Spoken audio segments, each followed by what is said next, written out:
Well, it's okay. Okay. All right, are you rolling again? I'm rolling. Okay, that's great. That's pretty much back up to 10 minutes. I've just clapped again. Okay, and I'm sorry to keep on going on about Walmart, but over here in South Africa, it's the big story at the moment in retail. So Sure. What about the suppliers? There's been a lot of talk about how Walmart, some people say, are going to flood the local industry with suppliers. Should they just roll over and play dead, or is there really a great opportunity for suppliers here with the entrance of a company like Walmart? Does it work both ways? Yes. For want of a better word, yes. Next question. I mean, let me say that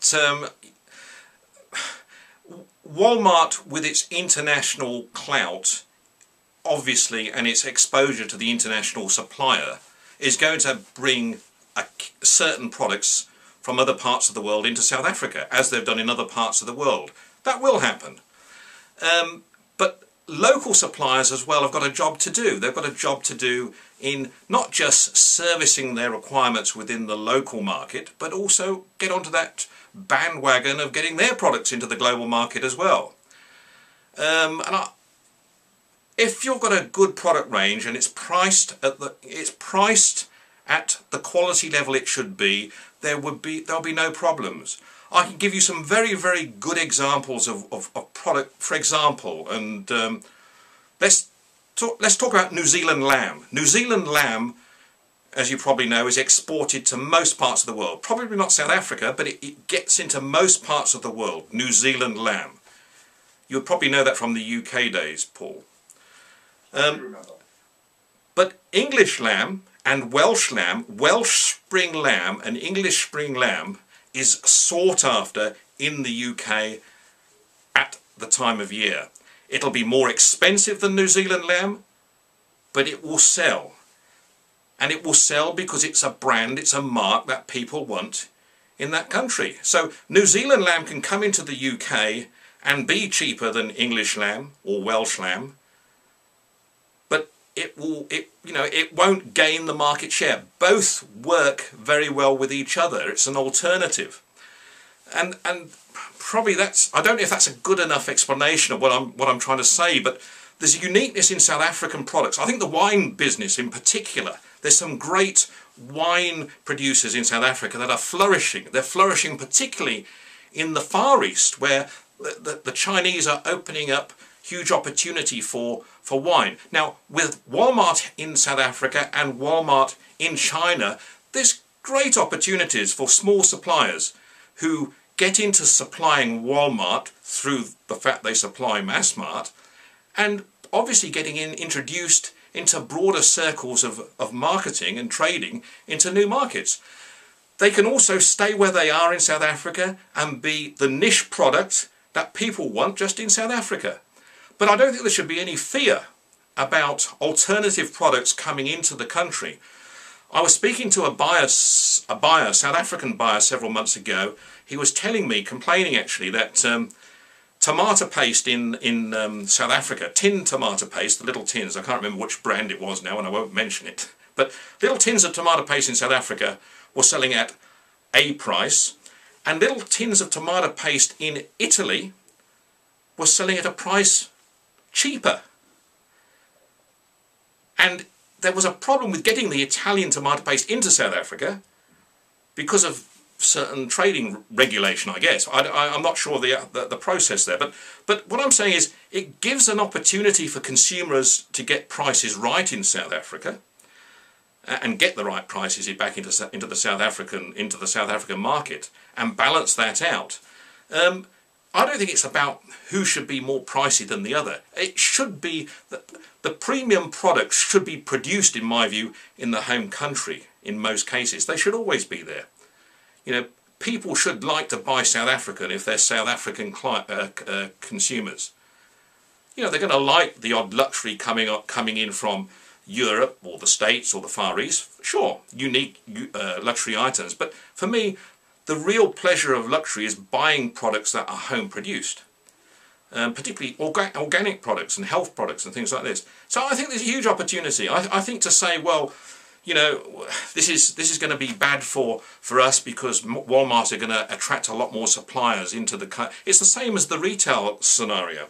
It lifts the bar. It makes suppliers, manufacturers in South Africa think about their brands, think about how they're going to position themselves, what's their niche, how they can do it better, and then go out and do it better. And that's only got to be better for them, and it's going to be better for the South African consumer.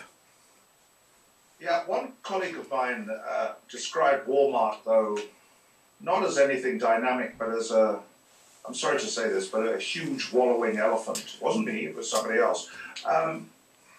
They're coming, sure, but really there are companies which are truly dynamic in the retail industry that are coming as well. Can you tell us some more? There's been rumours about the likes of Tesco coming. Tell us about that, Simon. Well, that is a fact. I mean, Tesco are definitely looking at new opportunities. I mean, they are developing the Far Eastern market extensively, and are, you know, I've looked at the numbers, and with my colleagues back in England, we can see Tesco being the #1 global food player in 5 years' time, followed by Walmart, followed by Carrefour. I think Tesco, in terms of their recipe for food sales and marketing, are starting to lead in terms of their ability of understanding what consumers want in different markets. They haven't got it 100% right yet, but they are getting better and better at it, and they are following it through with their E&M commerce strategies as well. They are just getting better and better at giving people what they want when they want it and reaching them at the right times to be able to do it. I think you know, they have obviously they are definitely a company that Walmart are looking at very carefully in terms of as a competitor, just like they are, just like Carrefour are. I think Carrefour, my opinion, were probably the best global food player several years ago. I think they've lost some of that edge in the last few years because of, not because they've got sloppy, because Tesco have got actually better. So the bar's being raised. And yes, Tesco I see in the African market, and I see them in the African market very, very soon. And just between you and me, who else is coming? Well, in terms of players coming out of, I mean, all the normal global players, Carrefour are looking at the market all the time. Metro Group are looking at the market all the time. There are players though that are not really, that haven't looked at their markets outside their domestic markets, that are now starting to do so. Sainsbury's in the UK, for example. The CEO, Justin King, he's made public statement that Sainsbury's are certainly looking at going beyond the UK in the coming 5 years.